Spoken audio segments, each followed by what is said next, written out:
Badlands. Explain those Badlands. That's a hell of a name.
Yeah.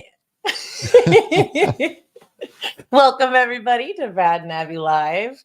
Please give us the thumbs up if you guys enjoy the show. So happy you guys are there. I already saw a bunch of people talking in the comments before we went live. It was great to see, and I love you guys. How are you doing today, Brad? I'm doing good. Shout out Fat Chance, just gifted 5 subscriptions. Awesome, dude. Always a very cool way to support Badlands and the show. Also today, we have an update with the James Comey arraignment. It looks like it has been pushed up. It was supposed to be Thursday morning at 10 in Virginia, and now it looks like it's going to be tomorrow. So Wednesday morning, again at 10 a.m. They're going to go over to we're going to go over the charges against him today. So you'll know everything you need to know for tomorrow with videos and all. And I don't know. What do you think? What do you think he's going to plea? Oh, I mean, I would hope he'd plead guilty, but he's probably going to say not guilty like he always has and probably will always do forever.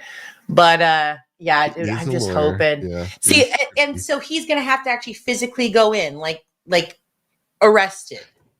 Yeah, I mean, I think so. When they arraigned the alleged shooter of Charlie Kirk, they did. Well, he was already in custody though, so he was able to do that via Zoom or whatever. But yeah, Comey, right? He's gonna have to either turn. I want there to be a live stream. It would be nice, right, if they went there, like with Roger Stone. They were like, "Well, we didn't film it. CNN did."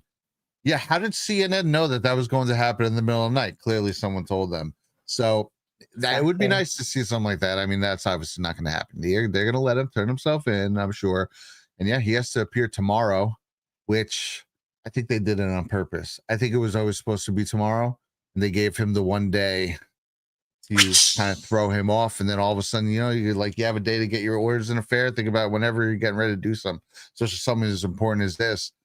And then all of a sudden it's changed, it's moved, and you don't have that day. So he's scrambling as we speak.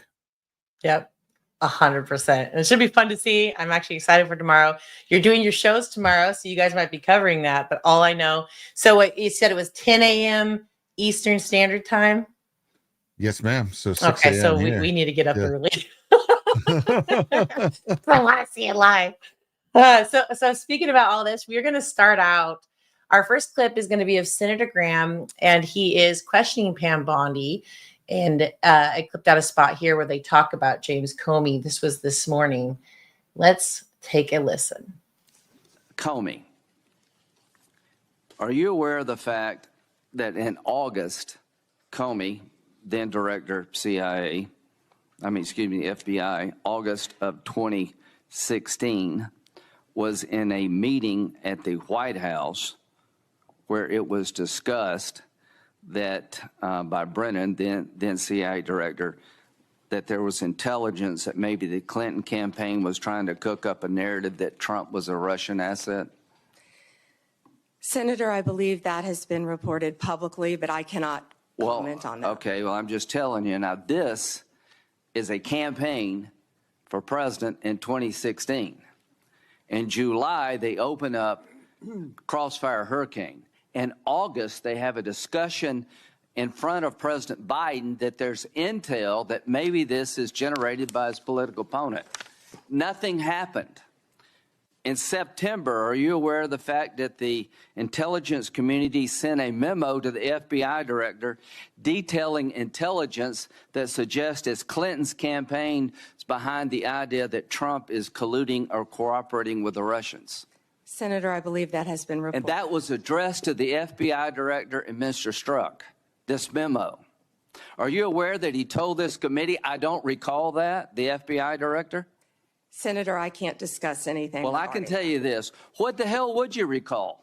You're the sitting FBI director. There's a campaign for president going on. You've opened up an investigation believing that the Republican candidate may be a Russian asset. And now all of a sudden, less than a month later, 2 months later, you have two inquiries, two events to suggest it may be his political opponent. Did anybody in the FBI inform the FISA court or anyone else about this activity that you know of? I can't discuss that matter, as you know, Senator Graham. Should they have? Is there a requirement by law enforcement to tell the court if their warrant is being sought or a defendant that there's exculpatory information out there about you?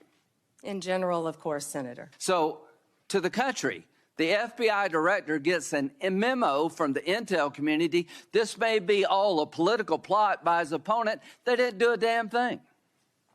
Are you familiar with the Steele dossier? Yes, Senator. That was a dossier prepared and paid for by the Clinton campaign. Are you aware that it was that document was used to get a warrant on 5 different occasions against Carter Page, an American citizen? Yes, Senator, and that has been reported. Are you aware of the fact in February 2017, after Trump is president, the person who gave Christopher Steele the information, the Russian guy, told the FBI the information I provided you was all bar talk, hearsay, and not reliable? Are you aware of that? Yes, Senator.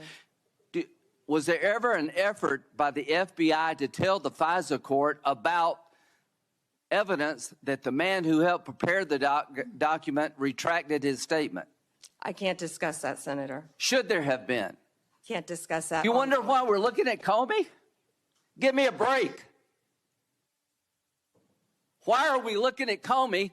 Because he ran an FBI and personally knew about exculpatory information and let it slide. How in the hell can 2 FBI agents interview a man who says the document you're using against a sitting president to suggest he may be a Russian agent or Carter Page that is now no longer reliable? How does that not get to the court? Can you tell me how that doesn't get to the court? You can't, can you? I can't, Senator, and I can't. Can you tell me why my phone records, when I'm the chairman of the Judiciary Committee, were sought by the Jack Smith agents? Why did they ask to know who I called and what I was doing from January 4th to the 7th? Can you tell me that? No, Senator, and there were 8 senators in total. Yeah. Do you think that was an abuse of power? Senator, I cannot discuss whether there is or is not an ongoing investigation. If I may add one thing, they also wasted $50 million on what you just described, trying to put President Trump in jail prior to the election. It was so good. It's funny. Oh, Lindsey Graham fucking floats with the wind, man. You could always use him as an indicator. Like that guy, the second he thinks Trump is on the outs, he will turn on him in a second. Right now, he's being very strong for Trump, so you could tell that that's a good indicator that Trump has the upper hand behind the scenes. But yeah, obviously that was a show to get that information out. That's all very good information about Comey. Yes. We're going to go into that in a lot more detail on today's episode. Yeah. Well, that's what I was going to say. It was great because it was like he was walking through the story. Like, it's like, as she knows, she's like, yes, Senator. Yes. And he cuts her off even before she could agree, right? He's like, Hillary's cooking up a plan. There was intel given to the FBI that it was Clinton's campaign. Nobody did nothing about it. The memo was given to Peter Strzok. Nothing happened, right? And so then he goes, and then the dossier was bought and paid for by Clinton. And by the way, and we'll get into that as well, there's a connection where in the IC report, the FBI really was pressuring for the dossier to be put in there, just really pressuring. That was made by put in there by Hillary Clinton. So there's that connection again. FBI being James Comey, and so yeah, these guys are freaking rotten to the core. And I just loved how it was this. Let's tell the people the story again, so they can get on board. And that was great. Yeah, and then she adds at the end of $50 million. Yeah, that's the cost of the Mueller investigation. $50 million US dollars to go after a sitting president. That's all this pretty despicable. We're going to go into the indictment, and again, we're going to show you exactly what these charges are talking about and what they're going to be, what they have them. So it should be shut and closed. We'll see. But we have one more clip before that, right? Do you want to set this one up?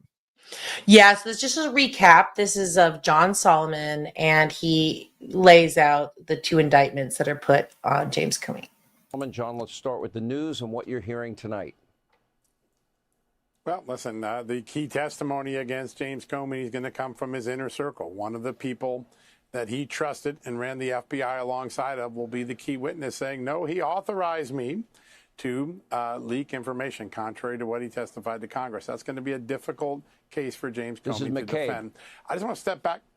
Yeah, well, it could be McCabe. It could be Daniel Ritchie. It could be James Baker. I keep an eye on James Baker. Remember the documents we had on your show a couple of weeks ago? All three of those are in position to testify they were authorized to leak. We'll see which one is person three when we in the indictment. But I would bet it's James Baker from what I know. The second thing that is just the pure magnitude of what happened today. 50 years ago this year, an attorney general was convicted for the first time in history of crimes. Tonight, for the first time in history, an FBI director is indicted on crimes, and both men face the same charges: false statements and obstruction of justice. It's an extraordinary moment, a grave moment, when a director of the FBI is accused of this level of criminality. Your sources tonight are telling you what, John Solomon? What could be next? I think other government officials are in danger of being indicted in the coming weeks, some in the FBI, some in other parts of the government. This is the beginning of a large accountability roundup in government. And I think what's really remarkable, most of my career I've spent uncovering FBI cover-ups. The FBI has a long history of misleading Congress. Comey falls into that. But the evidence against Comey tonight comes from the FBI and its new director, Kash Patel, who promised radical transparency, and he actually provides the key piece of evidence that leads to this indictment. If you're a member of Congress and you've been tired of being lied to by the FBI, tonight's the first time the FBI actually did something about it. They turned in their own man tonight. I think that's an extraordinary part of this story. Cleaning house, man. This is extraordinary. Oh, we often cover, especially in the many truther shows and communities, we go over the different things that the FBI has done over the years, the different things the CIA, other intel branches, deep state operatives straight up in our government, and we go over them, and they're frustrating. We expose them, but you never see any of them ever indicted. this is historic, actually. We're going to bring up the indictment right here. This is a quick go through of it. Count 1, false statements within the jurisdiction of the legislative branch of the United States government. And this is this carries up to 5 years in jail. It can be up to 8 years if it involves terrorism.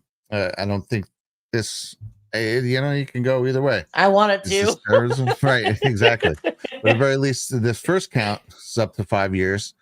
And it says, on or about September 30th, 2020, in the Eastern District of Virginia, the defendant James B. Comey Jr. did willfully and knowingly make a materially false, fictitious, and fraudulent statement in a matter within the jurisdiction of the legislative branch of the government of the United States by falsely stating to a U.S. Senator during a Senate Judiciary Committee hearing that he, James Comey, had not authorized someone else at the FBI to be an anonymous source in news reports regarding an FBI investigation into concerning person 1. So obviously person 1 we can assume is President Trump. It says, continues, that statement was false because James Comey then and there knew he in fact had authorized person 3, who John Solomon suspects might be James Baker, James A. Baker, to serve as an anonymous source in a news reporting regarding an FBI investigation concerning person 1. Okay, so that's the count 1 indictment.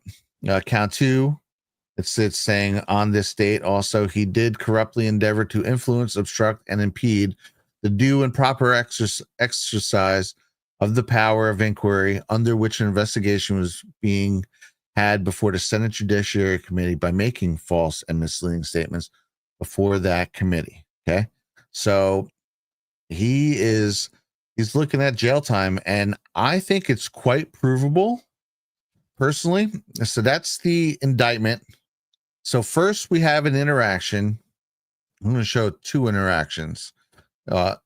Actually, technically, and then we're going to read 3. We'll read a third one. But here's the first one. This is from June 8th of 2017. This is Senator Collins, and she's asking about the leaked contents of this memo that from James Comey. And he actually does admit to giving someone the order to leak it. You mentioned that from your very first meeting with the president, you decided to write a memo memorializing the conversation. What was it about that very first meeting that made you write a memo when you had not done that with 2 previous presidents? As I said, a combination of things. A gut feeling is an important overlay on but the circumstances, that I was alone, the subject matter, and the nature of the person that I was interacting with, and my read of that person. And really just a gut feel laying on top of all of that, it's going to be important to protect this organization that I make records of this. And finally, did you show copies of your memos to anyone outside of the Department of Justice? Yes. And to whom did you show copies? I asked, President tweeted on Friday after I got fired that I better hope there's not tapes. I woke up in the middle of the night on Monday night, because it didn't dawn on me originally, that there might be corroboration for our conversation. There might be a tape. And my judgment was I needed to get that out into the public square. And so I asked a friend of mine to share the content of the memo with a reporter. Didn't do it myself for a variety of reasons, but I asked him to because I thought that might prompt the appointment of a special counsel. And so I asked a close friend of mine to do it. And was that Mr. Wittes? No, no. Who was that? A good friend of mine who's a professor at Columbia Law School. Okay, so the professor he's referring to is Professor Daniel Richman. This is, again, a lie. So once President Trump tweets that there might be a tape of his meeting, all of a sudden he wakes up in the middle of the night and he suddenly remembers asking someone to leak information to the press. But of course, again, lies. And it doesn't matter because 1 month earlier, on May 3rd, 2017, he definitely stated this to Senator Grassley. It is frustrating when the FBI refuses to answer this committee's questions, but leaks relevant information to the media. In other words, they don't talk to us, but somebody talks to the media. Director Comey, have you ever been an anonymous source in news reports about matters relating to the Trump investigation or the Clinton investigation? Never. Question 2 on relatively related. Have you ever authorized someone else at the FBI to be an anonymous source in news reports about the Trump investigation or the Clinton investigation? No. Oh, he's very strong about those. He's very strong with that. Very definitive statements. Now, first of all, if he's telling his friend to leak a memo that he personally took with Trump, the professor, well, then technically he is part of a leak. But then the second one, where it explicitly asks if he ever authorized someone else in the FBI to do it, that's the real kicker here. Now, where we come to this now. This is the closed door. This is the minutes from the second half, the closed door session of the September 30th, 2020 investigation with him, where Senator Cruz asks Comey, well, you didn't tell the FISA court that either. And I suspect the FISA court would have had a very different assessment if you told them the basis for your application was what you were being told from a suspected Russian asset. Okay, let me shift to another topic. Okay, here we go. It's going to mention Grassley now. On May 3rd, 2017, in this committee, Chairman Grassley asked you point blank, have you ever been an anonymous source in news reports about matters relating to the Trump investigation or the Clinton investigation? You responded under oath, never. He then asked you, have you ever authorized someone else at the FBI to be an anonymous source in news reports about the Trump investigation or the Clinton administration? You responded again, under oath, no. Now, as you know, Mr. McCabe, who works for you, has publicly and repeatedly stated that he leaked information to the Wall Street Journal and that you were directly aware of it and that you directly authorized it. Now, what Mr. McCabe is saying and what you testified to this committee cannot both be true. One or the other is false. Who's telling the truth, Mr. Comey? And then Comey responds, I can only speak for my testimony. I stand by the testimony you summarized that I gave in May of 2017. He goes, okay, so your testimony is that you never authorized anyone to leak? And Mr. McCabe, if he says contrary, is not telling the truth. Is that correct? Again, I'm not going to characterize Andy's testimony, but mine is the same today. Okay, so he is saying that definitely not. And I have where McCabe says this. This is you do. Nice. So he says this. Let me just highlight this. This is an Inspector General's report. Inspector General report, and they are citing an interview with McCabe from, I believe, November or December of 2017. The report came out in February of 2008. And says McCabe asserted that he explicitly told Comey during that conversation that he authorized the disclosure and that Comey agreed it was a good idea. So that is what this indictment is about. And now, if Solomon is correct and person 3, and they don't even mention person 2. So I suspect if there is a person 2, when we see the full breakdown, probably McCabe. And if he's correct and it's James A. Baker is person 3, that's another person corroborating McCabe that will sink Comey based on what he said to Grassley. Dude, 100%. And it just shows you. Yep. See, that's the thing about evil people is they're going to lie for each other and they're going to keep their evil group and watch each other's backs because because it's not based on friendship and love, right? They're all scoundrels. But now we're coming to the point. The story is changing for certain people. Certain people remember things a little different, right? Like somebody authorized it. And I love how you found that. And he said, what did he say? It's a good idea. And that's his actual testimony, a quote from what Comey said. Like that is gold. So yeah, their castle is crumbling. I freaking love to see it. And I'll add on to that with this clip here. Oh yeah, this is a good one. With John Solomon basically saying the same thing, that what's happening is the people are the deep state is turning on itself, which is the best thing. We want that. We want the rats to squeal and start running and then go, no, actually it wasn't me. You know, I was going through my old meme folder, Brad, and I found one that showed Comey and who was it? Was it Brennan? And it basically said, when the time's right, we'll tell him Obama told us to do it, right? Because it was from a long time ago, you know, but the concept is they're going to all eventually turn on each other. They're all, they're going to want to save their skin because they're evil people. So let's hear what John Solomon has to say about this. This is really cool. Listen, the truth of the matter is the people that say that James Comey is lying is his inner circle team. It was Andy McCabe who said it first. It was James Baker that affirmed it in an interview with the Postal Inspection Service that we broke on your show a few weeks ago.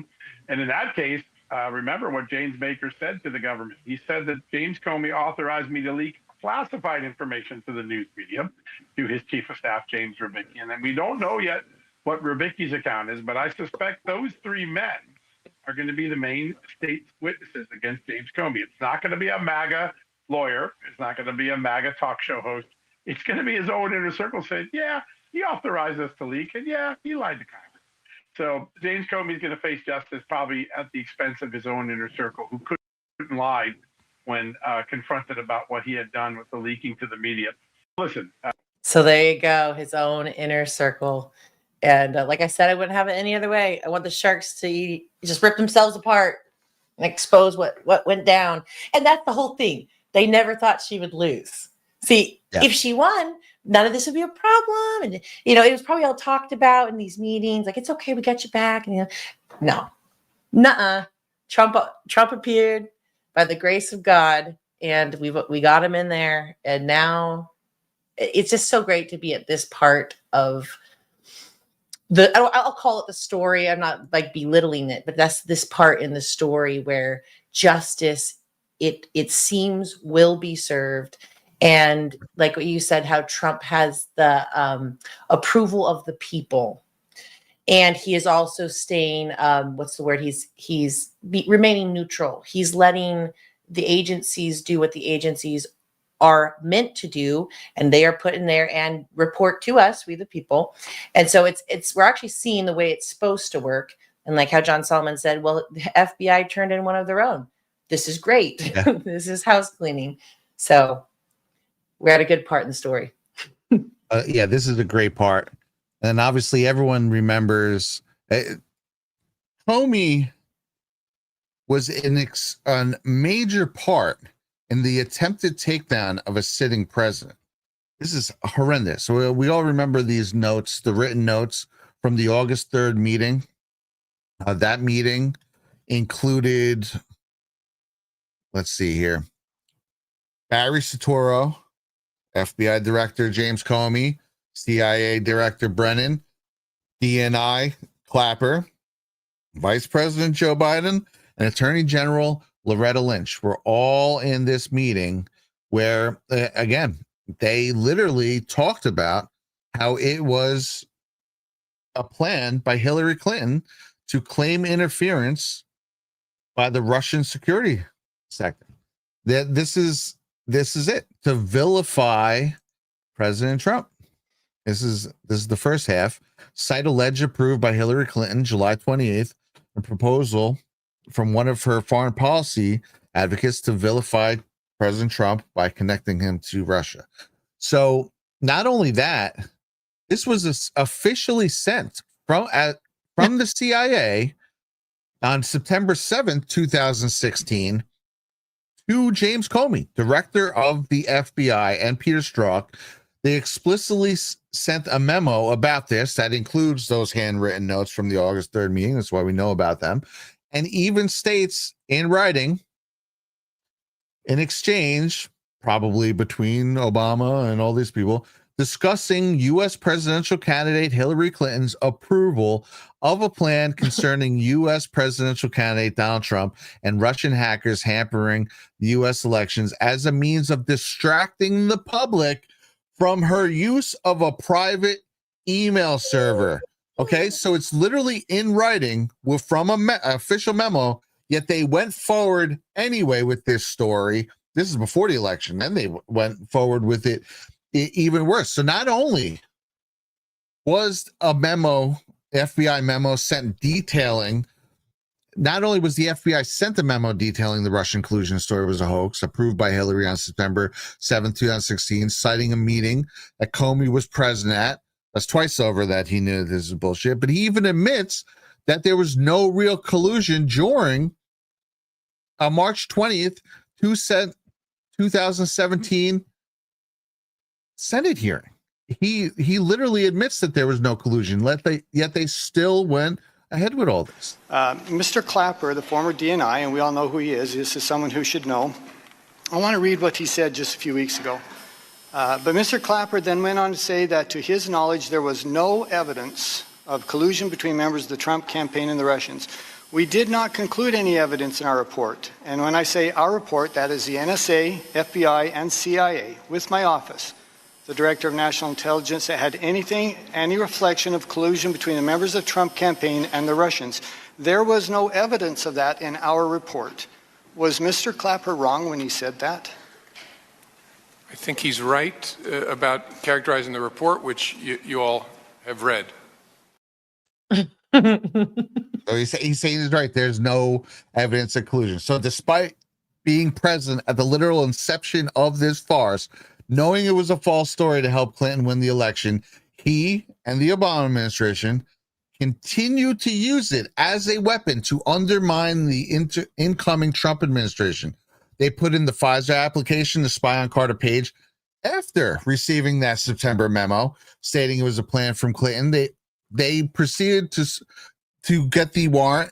They applied for it and got it in October, the Pfizer warrant. They then proceeded to surveil the incoming Trump administration, unmasked Flynn 53 times. Okay, at least 40 Obama officials unmasked Flynn for classified incepts.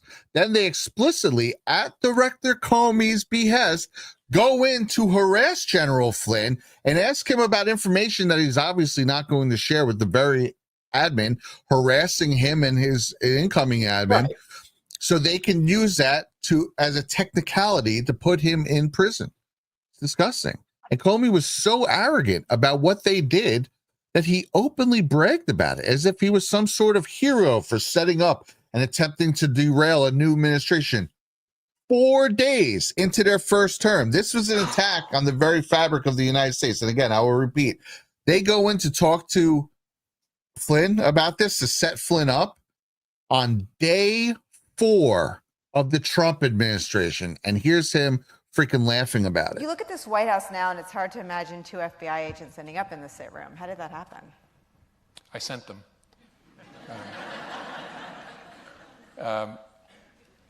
Something I probably wouldn't have done or maybe gotten away with in a more organized investigation, a more organized administration, in the George W. Bush administration, for example, or the Obama administration. The protocol, 2 men that all of us have perhaps increased appreciation for over the last 2 years. And in both of those administrations, there was process. And so if the FBI wanted to send agents into the White House itself to interview a senior official, you would work through the White House counsel, and there'd be discussions and approvals and who would be there. And I thought, it's early enough, let's just send a couple guys over. And so we placed a call to Flynn, said, hey, we're sending a couple guys over. Hope you'll talk to them. He said, sure. Nobody else was there. They interviewed him in a conference room at the White House Situation Room, and he lied to them. And that's what he's now pled guilty to. What did he think they were coming over there for? I don't think he knew. No, we didn't tell him. Just said, sending over a couple of agents. I want to ask you some questions. I didn't have this conversation. My deputy director did, but hope you got a few minutes. You can sit down and talk to them. And he said, sure. Okay, I have a 6-year-old, and so this is a question I hear all the time that I'm going to ask you. What happened next? That's also what federal prosecutors do in court, so that you're ready. What happened next was that he lied, and then the investigation continued to try and understand the whys behind that. Okay. Yeah, he lied. They set him up. They purposely set him up. Damn near ruined this man's life. This is from their notes before going in with Flynn. It says, what's our goal? Truth admission or to get him to lie so we can prosecute him and get him fired? They went in there with the idea to entrap him about the phone call that he made with Russian Ambassador Kislyak on December 29th of 2016. He's coming in to work on this type of stuff. This is exactly what Flynn is put in the Trump administration for. Well, what is business is it of the past administration? And they were talking about the Obama administration had literally just put sanctions against Russia. And they were also discussing the United States resolution on Israeli settlements. And so he's making calls with all these people, but it was a Russia thing. So once they found out that he had made a call to Russia, they simply go in, they say, hey, did you talk to this guy? He's like, no. And then they get that and they're like, well, we have to call, you're a liar. And they literally spent the next 4 years putting, they had to let go of Flynn at that point in the administration. So that really hampered the Trump administration at that point. And then for 4 years, he had to go in court and defend himself. And it wasn't dropped until the 3/4 through 2020. Yep. This guy, they tried to bankrupt and ruin this guy. Yep. Yeah. And it's so great. And this is going to be great, guys, because when we were going into all this, I told Brad, I said, this is all in Flynn's book, Pardon of Innocence. If you guys have not listened to it, you got to. You're going to get a taste of it. I did screen record a part of the book, the Audible version. So it'll be really cool. And it's in Flynn's voice. But basically, he sets up this whole thing, I think that this chapter in the book is called A Transition Like War. And what should have been a nice, peaceful transition turned up to be at every single angle. Obama's administration was making things difficult. They were even hiding things. And it's great as he goes into the book. He calls them booby traps. The administration was setting booby traps for Trump's admin as they were coming in. So I'll jump right into it. What's the difference between them doing it and a foreign government? Yeah. Doing that to an administration. And when Flynn was having these conversations, it's not in this clip, but in the book, he'll go into it. Like when he was talking to Kislyak, this was normal. I think it was even prior, had connections because of his work in the military with Russian ambassadors and all these things. Right. So what it was is that Hillary and them, they wanted to make their narrative even stronger. So they're like, oh, let's find somebody in the Trump administration that has connections to Russia. This will be great. Okay. Oh, Flynn. It's like when you step back and you see what they did, they're freaking evil. So and they've had it in for Flynn too from the beginning. He was targeted probably second most to Trump with him. So there was something. He rubbed people the wrong way. I have a sneaky suspicion it has to do with Benghazi. They wanted to shut him up from the beginning. 100%. You're right. And I think that all this stuff, is going to go way back to that. I'm hoping, how Pam Bondi didn't answer those questions. I believe it's because it's like what, Ash was talking about last night, a RICO case where if they're going back, which it sure seems like it, because people from Comey's inner circle, right, are going to come out and testify. So I'm hoping it's going to go all the way back, even to Benghazi, because a lot of these things have Hillary's fingerprints, the Clinton's Foundation and the Democratic National Committee all over it, and then working with the FBI, just like in the intro there from the memos. And if we have time, I'll go through some of the things at the end there. But crap, I forgot what I was going to say. Dang it. I hate when I do that. I circle around too much. Basically, Hillary is freaking guilty. Her fingerprints are on everything. And so we're going to jump right into this. This is from Flynn's book, Pardon of Innocence. And he pretty much sets up the story of the beginning of this whole Russia hoax and the people behind it, specifically James Comey. I set up a meeting with members of the intelligence community, or IC. It was a briefing that the Obama administration wanted to make sure the IC leadership could provide to the incoming team on some important issues. I set the meeting up with Clapper, whom I'd known for some time. He called me and said, "Hey, Obama asked us to come brief an intelligence community assessment to the incoming president and key members of his national security team." And I said, well, let's set it up in Trump Tower. I told him that we'd have a room set aside and asked when he could let us know who would attend. Our team consisted of President-elect Trump, Mike Pompeo, Reince Priebus, staffers, and me. It was a very small group. They gave us a classified briefing. The essence of the briefing had to do with Russian interference in our elections.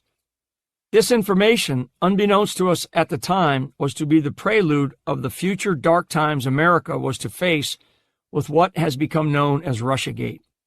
During the intelligence briefing, I was curious about the confidence level of this information. Others in the room from the Trump team had little knowledge, if any, of the concept of confidence levels that the IC assigns to ICAs. Given an ICA of this magnitude and importance, I felt it was necessary to ask Admiral Mike Rogers specifically about his confidence. Mike was the main presenter along with DNI Clapper, offering comments throughout, along with Director Brennan, who remained relatively quiet and subdued, traits he is not known for. Mike stated that from his agency's perspective, he gave it a medium confidence assessment, which in intel speak means you don't have sufficient information to confirm what you're saying, but there is sufficient information to claim there might be smoke. Clapper jumped on that and stated the overall community assessment was high, something we now know to be false. I said to Mike, explain to President-elect Trump what the confidence level is that you have in this area.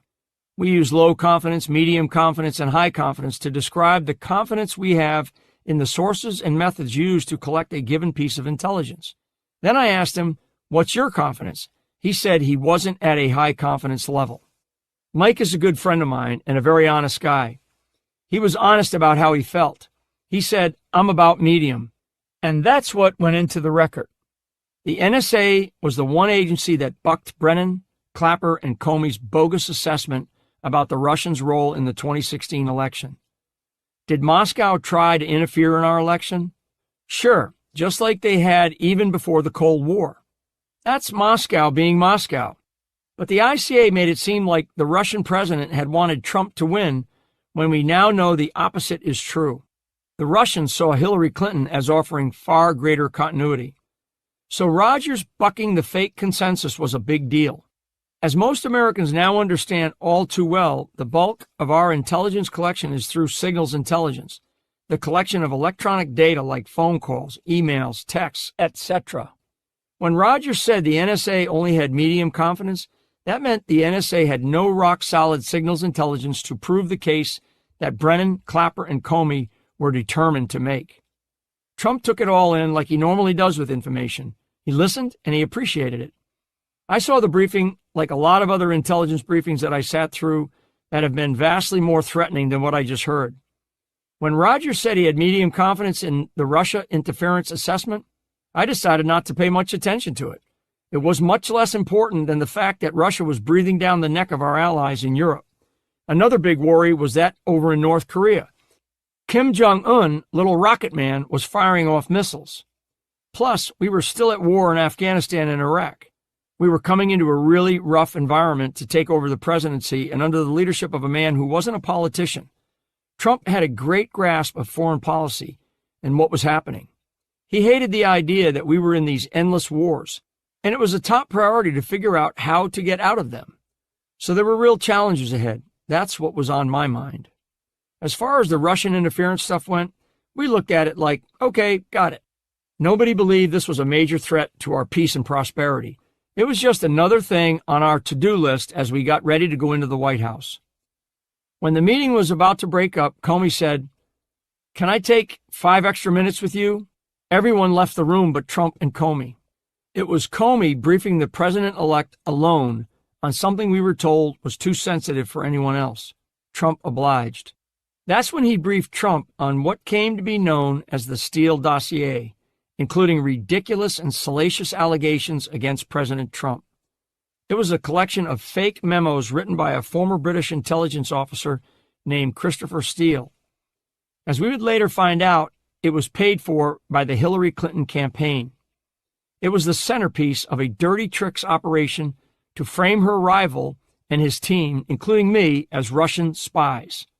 The real shock was that the FBI had used the dossier as evidence to spy on us in the Trump team, first during the campaign, then during the transition, and even when we came to the White House. Comey had directed the espionage campaign against us, and the entire time Obama, as we later discovered, knew everything his intelligence chiefs were doing. But we didn't find any of that out until much later. By then, it was too late to put an end to the madness Obama and his cohorts unleashed on me, on President Trump, and worse, on the American people. Comey briefed Trump only on the famous and fake story about the Russian hookers peeing on a bed. That's what the Russians had on Trump, according to Comey. After the meeting between Trump and Comey, I met with Trump up in his Trump Tower office, and he told me how ridiculous he thought Comey's story was. He was unmoved by the entire presentation, and after all the hoopla, it was back down to business to complete the transition and get into the White House to get the country back on track. That was always Trump's focus. It was a surreal moment. Trump was in an interesting mood because of what he had just been told. He couldn't believe it. He knew it was all garbage. We all did. What we didn't know was that Comey had been in the White House the day before, where Obama, Biden, and their deputies conspired to brief the president-elect on what they all knew was a lie. Boom. So that was a really, and I love that book because he really goes into it and you kind of get his perspective, because for a long time we weren't able to get his perspective. I think they had a gag order on him. Remember, he couldn't even defend himself for a while. So the key thing here is that the FBI, James Comey, right, used the Steele dossier as evidence, even though they knew it was bought and paid for by Hillary Clinton. They used it as evidence to spy on Trump's team. It was during his campaign, it was the transition, and even when they were in the White House. This is insanely treasonous. So real quick, I want to jump over here, and I know we went through this before, but the connections are all here. Actually, I probably won't go through it on this because I have screenshots of it that are highlighted. But basically, John Ratcliffe, he put out this thing called the Tradecraft Review, and it was the beginning of this year, May 2025. And it was an intelligence community assessment review, right? It was a review on the 2016 Russian election interference. Okay. So in that, they go through some, okay, and just kind of keep in your mind what you heard about Flynn saying when they were called, when they were at the Trump Tower, and he asked Michael Rogers, well, what do you think? What's your assessment level value? What do you think? And he's like, it's a medium, right? These guys ran with it being high assessment, like saying it's almost just like it is. Now, in this Tradecraft Review, it kind of explains how that came to be and how they were able to transform it into something bigger than what it was. So it says the decision by the agency heads to include the Steele dossier, so Hillary Clinton, when they already knew it was hers, in the ICA, so that's the Intelligence Community Assessment, ran counter to fundamental tradecraft principles and ultimately undermined the credibility of key judgment. The ICA authors first learned of the dossier and the FBI's leadership assistance on its inclusion. So here's the FBI really pushing for this to be included. On the 20th of December, the same day the largely coordinated draft was entering the review process at CIA. FBI leadership made it clear that their participation in the ICA hinged on the dossier's inclusion. and over the next few days, repeatedly pushed to weave references to it throughout the main body of the ICA. I'm just going to jump to the next one here. Compartmentally. You say that for me, babe. Compartmentalization. It isn't, though. I thought it was compartmentalization, but it's not. I know. I got halfway through. I was like, oh no. Compartmentation. I'm being challenged. All right. But this is key. This is key how it became more than what it was. Uneven access to highly compartmented information further complicated coordination and review and contributed to analytic differences on the ICA's most contentious point. The product spanned multiple CIA and NSA compartments and included restricted access FBI information, with some reporting touching on U.S. persons. Multiple ICA participants had access to intelligence that others did not. This restricted authors' ability to collaborate with a large pool of colleagues. Well, no shit. You know what I mean? Like, only a few of these people can talk about this certain part on this report. The rest of them, you guys can only see about, like 80% of the report. We still want you to sign off on it. But it's just classified, and that's just leave it to us. Oh my gosh. All right. Pre-judicial workforce message. Okay. One business day before the IC analysts convened for the only coordination session on the ICA, Brennan sent a note to the CIA workforce stating he had met with the DNI and FBI director, James Comey, and that there is strong consensus among us on the scope, nature, and intent of the Russian interference in our recent presidential election. While officers involved in drafting the ICA consistently said they didn't feel pressured to reach specific conclusions, Brennan's premature signaling that the agency heads had already reached consensus before the ICA was even coordinated risked stifling analytic debate. I mean, think about it. If you're like working for an agency and then your boss, FBI or boss CIA, like, no, well, it's definitely Russia, Yeah. And they're like, oh, okay, yeah, I guess, So they didn't follow the certain protocol, and that's the whole point of Ratcliffe's thing, is they were just kind of, because of political pressures and their bosses, people kind of went, yeah. Because they were just looking for a way to destroy the Trump administration. They attacked the United States of America. And it's funny. I love it when Flynn is talking about January 5th, January 6th. That's it. It's over. Your term is over. Okay. That is, you're 2 weeks before you're handing it over on January 20th. Yet this is what they were doing. They were scheming to hurt an administration that wasn't even in office. So technically, you can't say that they're bad. You'd be like, well, they were bad, and we had to help the United States that hadn't even been in yet. So you just preemptive started attacking them, and then also preemptive set the news off on this harassment campaign that's still endorsed to this day. They will still bring up Russia. I still see comments. You'll find yourself on some cringy Reddit thread, right? And we're researching something about Trump, and they'll be like, well, maybe he can just ask Mother Russia what to do. And you're like, dude, this was outed as a hoax 5 fucking years ago. It's not even like, oh man, this is just coming out. It's been out for longer than it was started. Yeah. It's been exposed now for longer than it wasn't exposed. 2020 is calling or whatever, right? And it's so sad because they are stuck in that loop. They got programmed and they're just sticking with it.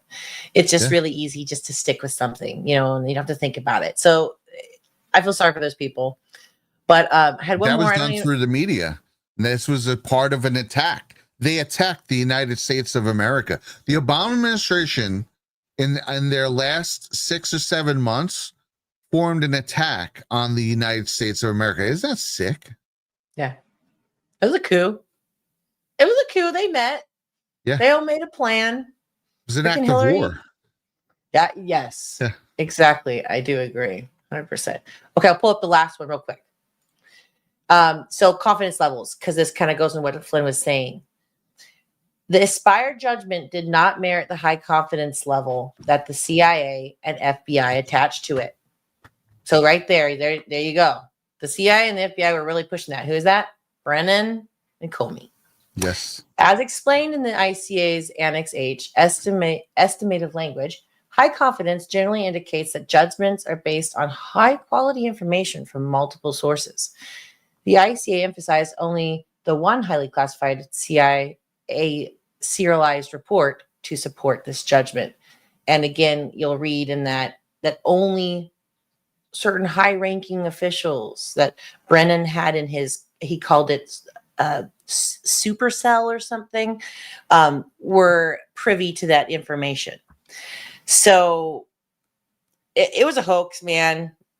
They made up a story, they ran with it, and I like how you made that connection to the very beginning, how it was actually originally done to distract from Hillary Clinton's emails. Yeah. That are really freaking dirty. And whew, I hope we get there one day. Me too. Oh man, this is I think this is the intro to it. Comey is the first arrest, the first indictment. James Comey. If that doesn't tell you what direction this is headed, he is the string that will unravel everything. He is there. I've imagined Brennan and Clapper are on deck. I hope and I believe this is going to lead up to Obama. And again, we're not even 1 year in. We're really 1 month into this administration. Everyone's like, what did the 700 things Trump says he's going to do be done yet? I'm like, relax, bro. And again, we're in, what is this, month 9 now? Something like that. We're in month 9, and Comey's already getting indicted, and a whole bunch of other stuff, by the way, has been going on. So pretty cool. We're gonna see tomorrow be his indictment. He'll plead not guilty or whatever. Let's see them stick this to him. Stick something to one of these guys already. Put this dude in jail for 10 years, or prison for 10 years. I want to see it happen. Give him at very least the one count. Give him the max 5 years. Take his freedom away. They wanted to put General Flynn in jail for a lot longer than 5 years, and they financially ruined him, and they tortured him for 4 years. I mean, that's a sort of prison in its own. And they went after his family. Right. And then the FBI in general and Comey's buddies over there and other people in this whole deep state conglomerate tried to put Trump in jail. If they could have, they would have put him in jail for hundreds of years. Exactly. Deranged. That's disgusting. Right. This is absolutely nuts. So this is why these people, it just needs to happen. I'm glad it's happening. And again, they're sick. What is it? The 86? Should we play that? The 86-47? And they're trying to be like, oh, we just been get rid of. No, 86 means to 86 somebody. Yes, let's get to that clip. Yeah, I think I bypassed this. Okay, so this is Comey. Basically, hold on, let me set this up real quick. These people they're not cool. Like Comey's always laughing with everyone. You saw like smug he was on that one stage. And he says a lot of the right things. He's a lawyer. You gotta remember, these prosecutors and attorney generals and stuff, they are lawyers first. You have to be a lawyer. And he even practiced corporate law in between working at the Southern District of New York. When he moved to Virginia, he practiced as a corporate lawyer with McGuire Woods firm from 93 to 96.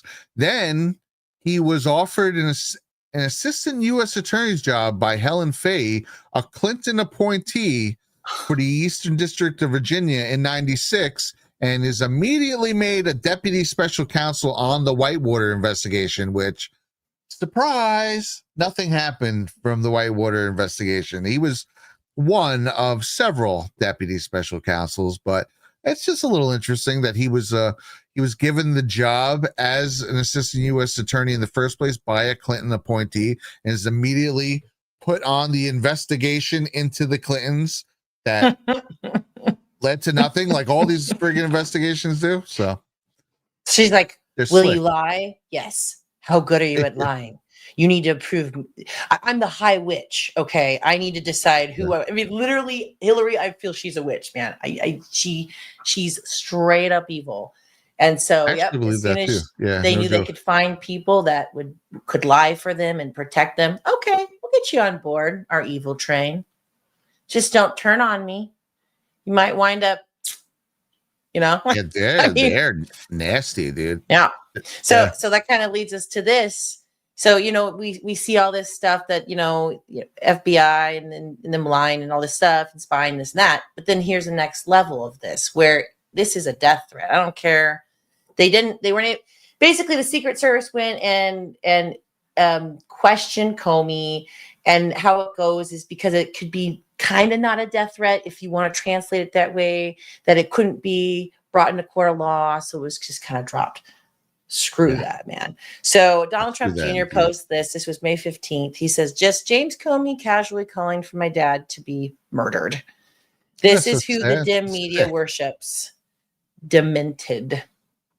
Okay, and here's Comey's response. Did you want to say something? Sorry, I keep cutting you. Just reiterating the fact of how disgusting these people are. Agreed. So here's Comey's response to this. Between posting the picture and getting a call from the Secret Service, did you have any sort of gut check of like, well, they've audited me in an extraordinary way. I was under investigation for years after he fired me. Like, did you have any regret about posting the picture? Well, I regret the distraction and the controversy around it. But again, it's hard to have regret about something that even in hindsight looks to me to be totally innocent for the reasons you said. But yeah, I didn't have a gut check. In the Trump era, I've been investigated a lot, audited a lot. And so it's not my first rodeo. I'm in some strange way the relationship he can't get over, maybe because I've lived a happy, productive life since leaving. But this has just been a distraction in that life. Take us through all of the ways he sought to investigate you. He's been tweeting about investigating you and prosecuting you, I think, since 2017, shortly after he fired you. I think that's right. And I intentionally don't keep track of these things, but he has, and I hope no one will, but he has dozens of times called for me to be incarcerated and accused me of all manner of things. And I was investigated repeatedly in a variety of different ways in his first term. I went through the mother of all IRS audits, which cost me thousands of dollars, but I got a $347 refund at the end. Turns out I had overpaid my taxes. But just again and again and again, I really thought that I was done. I was in another life. I was a grandfather and an author wearing, sweaters and jeans. And then I went for a walk on the beach and posted a silly picture of shells that I thought was a clever way to express a political viewpoint. And actually, I still think it is. I don't see it the way some people are still saying it is. But again, I don't want any part of any violence. I've never been associated with violence. And so that's why I took it down. Oh, that's why. Yeah. And you see how he was kind of like trying to relate to the human beings out there. He was like, I'm like a regular man, puts on my sweater and walks down to the beach. And I just was having fun with shells. Shut the up. Okay. We know what you did. You're lying son of a bitch. Like, I'm done. So anyways. Oh, man. Well, we'll see. Let's see. Tomorrow kicks off the festivities. So tomorrow at 10, Comey arraignment. And then it'll be off from there. Hopefully we'll get right away where the first real court date will be. They're usually spread out, right? Because then they give them time to get stuff going. But I want to see this start to bring down the whole castle. This will be the beginning. So. It'll be a glorious beginning. And I thought I had it. Dang it. Oh yeah, maybe I do. I'm just doing a really quick side note, Brad. Nice. And then we'll go.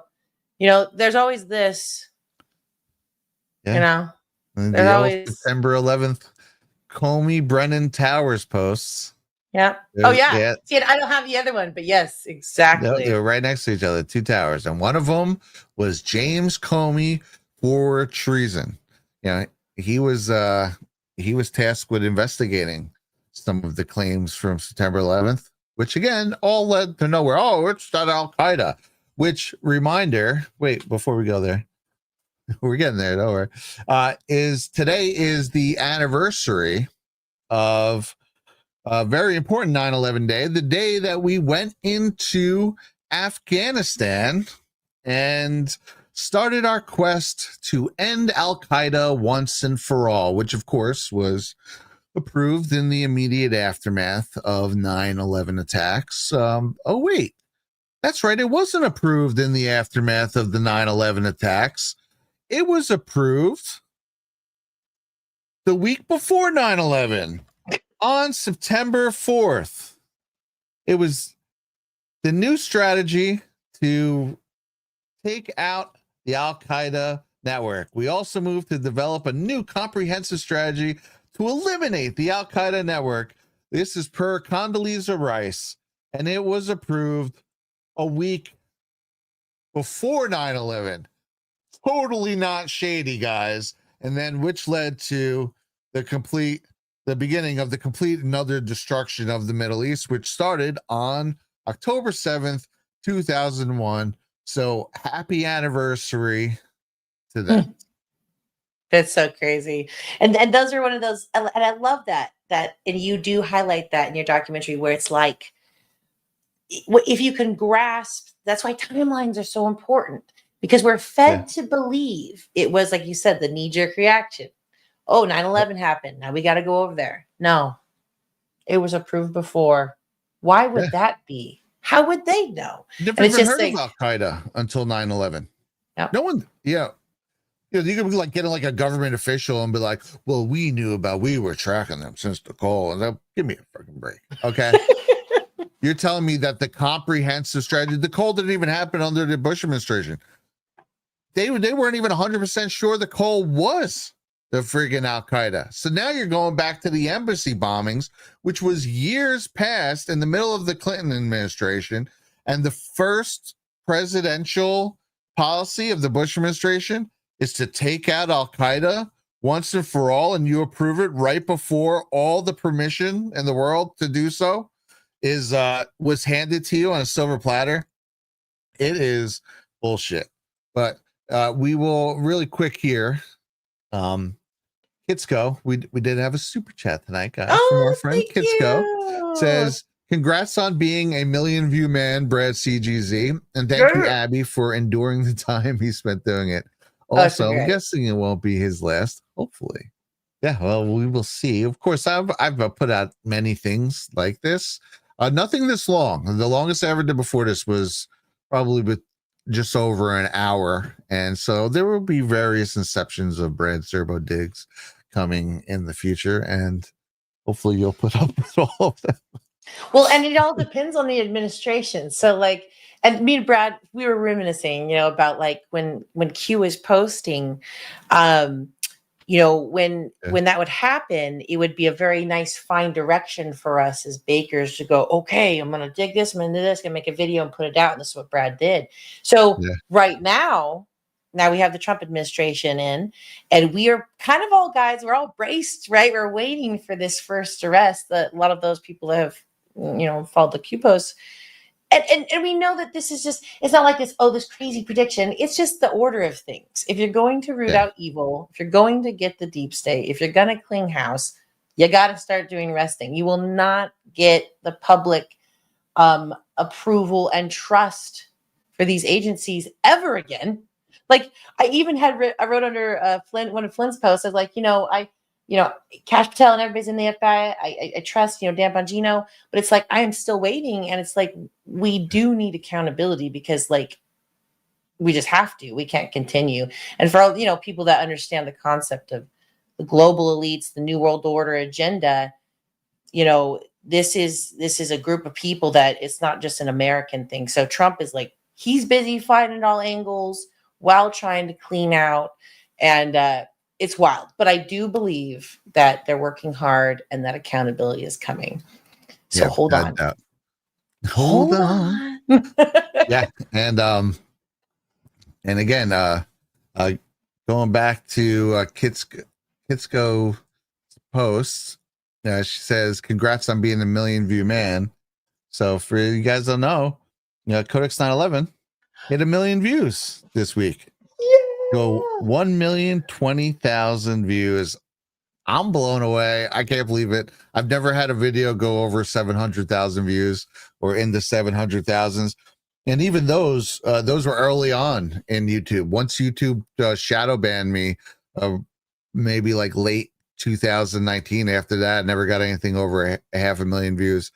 So this is mind blowing to me. And this is so cool. And couldn't have done it without you guys. And we also, I just got my Rise of Tire shirts. And this is one of them. It came out so freaking sick. Let me. Abby's wearing one right now. Here, I'm gonna take my earbuds out. You can make me bigger. I wanna do the display so people can see. Can you make my screen bigger? Oh, there we go. All right, guys. So this is like, look at that, 360. Let's go. Brad really specifically wanted that. So yeah, and it's very comfortable. I love it. All right, I'm back. Yeah, they came out freaking awesome. And I also got some other Rise of Tire shirts. Oh, where is it? All right, I have this one here. This is one of, I believe it's one of Adrian's designs. Oh, never forget for the three towers that came down. Actually, all 7 buildings in World Trade Center buildings came down. The smaller ones are more understandable because they were at the foot of the towers and they just got absolutely smashed.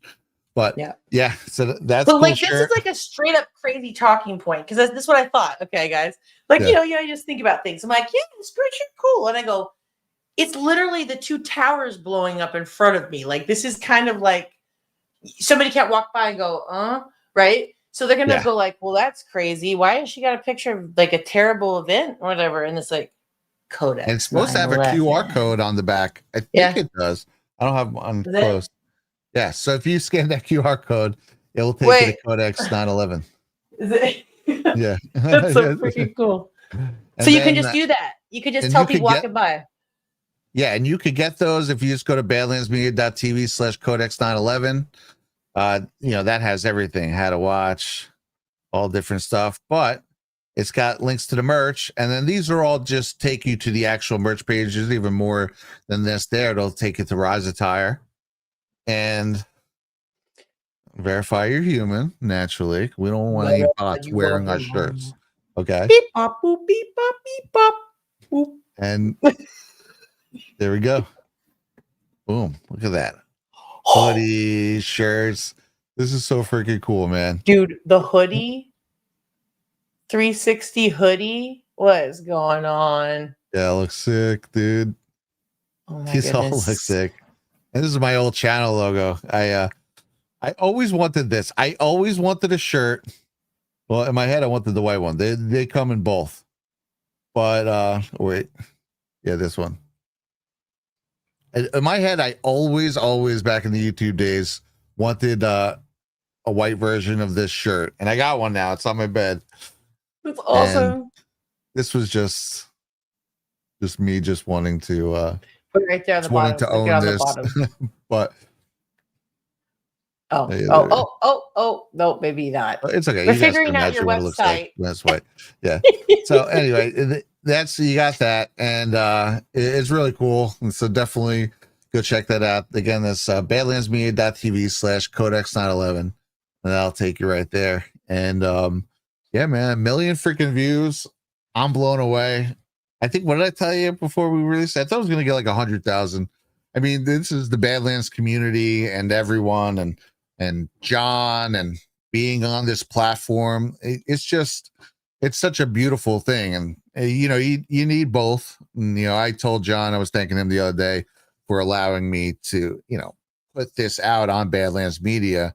And he was like, you made it, bro. This is all you, and all this stuff. And I really appreciate him saying that. But, if I would have released this on my 10,000 subscriber Rumble, it would have 90,000 views right now. My last documentary, 2001 Population Control, I felt it was pretty in depth. It was about half the length of this, but I infographs and the way I do it. And that one right now is sitting at about 90,000 views.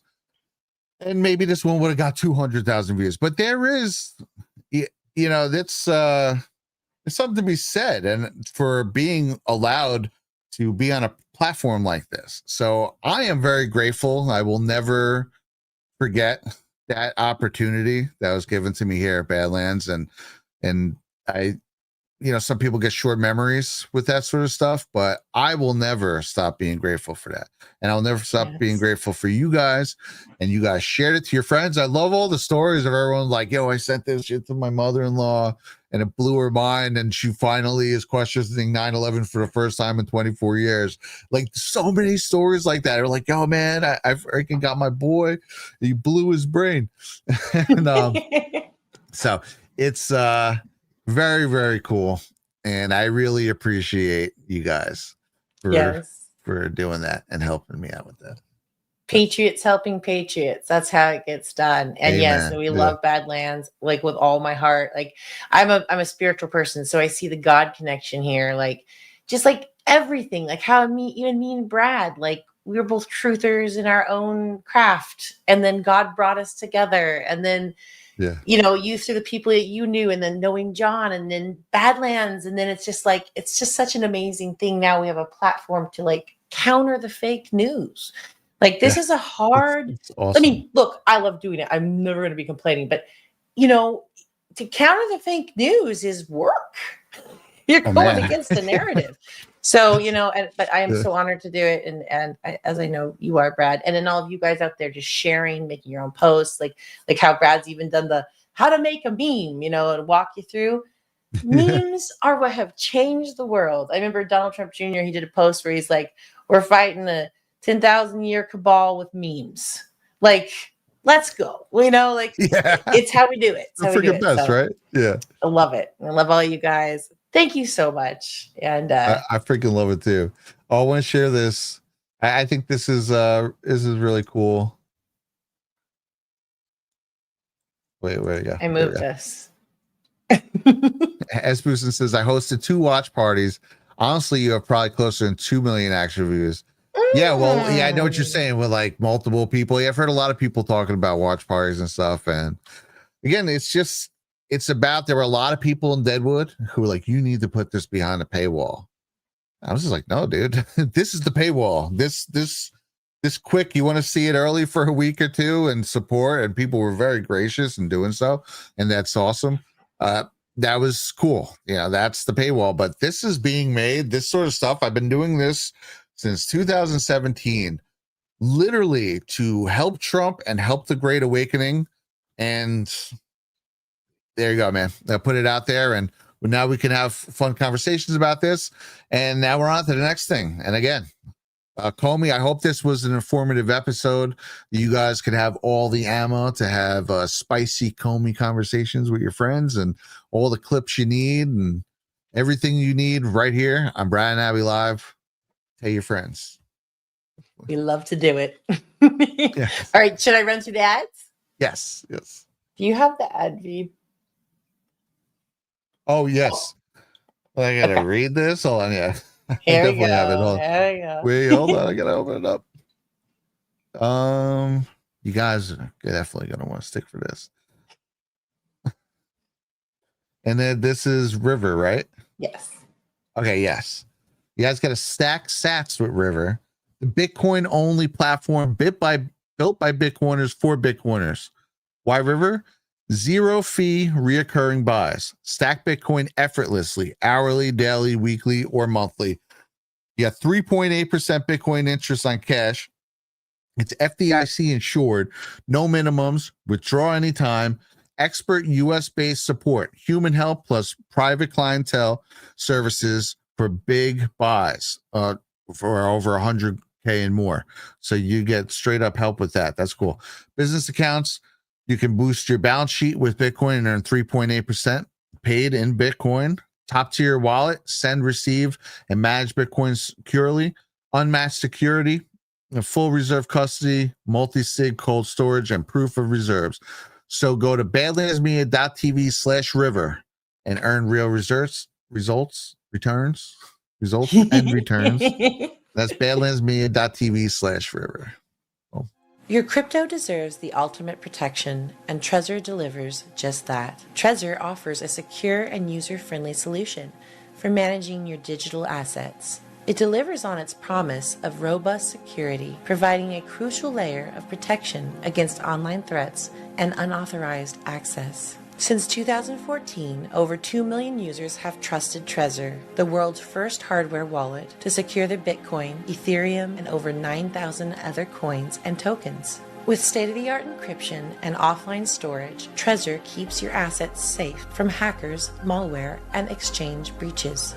Its open-source design ensures transparency, while the Trezor Suite app makes managing your portfolio a breeze. Buy, sell, swap, and track with ease. Designed with simplicity in mind, Trezor ensures that even those new to cryptocurrency can navigate its features with ease. With Trezor, you can confidently manage your cryptocurrencies, knowing that your digital wealth is protected by industry-leading security protocols. Visit badlandsmedia.tv/Trezor and get your Trezor and safeguard your crypto with confidence. That's badlandsmedia.tv/Trezor. They say confidence starts with smooth skin. And baby, soft disclosure lotion delivers. I swear by this stuff. Like, I kid you guys not. This is the first lotion I've ever had in my entire life that, like, I don't get ashy after I put it on any part of my body. Like, my hands are always dry, and my hands have not gotten ashy without, like, rinsing them through water and washing them with soap since I started putting soft disclosure on. Like, it is black man approved. I kid you not. Black man approved. You heard him. And let's be real. If it can handle his hands, it can handle anything. Feet are like, they get so dry, like the heels of them, it'll just kind of like flake off. Like, but with soft disclosure, once you put it on, like it starts to absorb it. Yeah, he went there. Don't worry, we won't show you his feet, but trust us, they're smoother too. Soft Disclosure Lotion is made with aloe, goat's milk, honey, and our exclusive oil blend that actually restores your skin barrier. Visit softdisclosure.com, use code BADLANDS, and get 15% off.